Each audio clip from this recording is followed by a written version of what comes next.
আরে এটা খুলছে না কেন? কেউ আছো, প্লিজ হেল্প করো। এটা লক হয়ে গেছে, আর খুলবে না যতক্ষণ না আমি চাই। মেয়েটি ভয়ে ভয়ে এগিয়ে আসে। আপনার অর্ডার করা পার্সেল। পার্সেল আমার লাগবে না, অন্য কিছু লাগবে। ছেলেটি মেয়েটির দিকে এগিয়ে যেতে থাকে। কি করছেন? সরে যান এখান থেকে।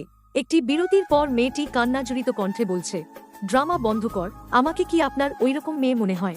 আমার লাইফটাই নষ্ট করে দিয়েছেন। তোমাদের মতো মেয়েদের আমার জানা আছে। এই নাও, এই নেকপিসটা রাখো। এটা কেবল চৌধুরী বংশের মহিলাদের কাছেই থাকে। ম্যাডাম, এটা রাখুন আর যা হয়েছে ভুলে যান। এত কিছু হওয়ার পরও ভুলতে বলছেন? প্লিজ ম্যাডাম, আপনার ভালোর জন্যই বলছি। এখানে যে পরিমাণ টাকা আছে তা আপনার কাজে লাগবে। রাস্তায় বাবার সাথে দেখা। এই দাঁড়া, আজকাল দেখছি ঠিকমতো বাড়ি ফিরিস না। রাতে কোথায় থাকা হয়? কি বলছো বাবা? চলো আমার সাথে। বাবা ছাড়ো বলছি। কি হলো, তোর বমির ভাব হচ্ছে কেন? কলঙ্কিনী, আর কোনোদিন আমার সামনে আসবি না। ফোনে কথোপকথন। বাবা প্লিজ আমাকে হসপিটালে নিয়ে যাও, আর পারছি না। তোর মতো বেহায়া মেয়েকে আমি হসপিটালে নিয়ে যাব? কিভাবে ভাবলি তুই? ফোন রাখ। হাসপাতালে ডাক্তার ও নার্স। ডাক্তার, কি হয়েছে? ওনাকে ইমার্জেন্সিতে অ্যাডমিট করাও নাই কেন?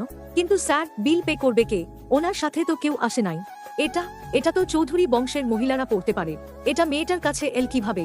ওনাকে তাড়াতাড়ি ইমার্জেন্সিতে নাও, বাকিটা আমি দেখছি। ছেলেটির বাড়িতে ফোনে কথা।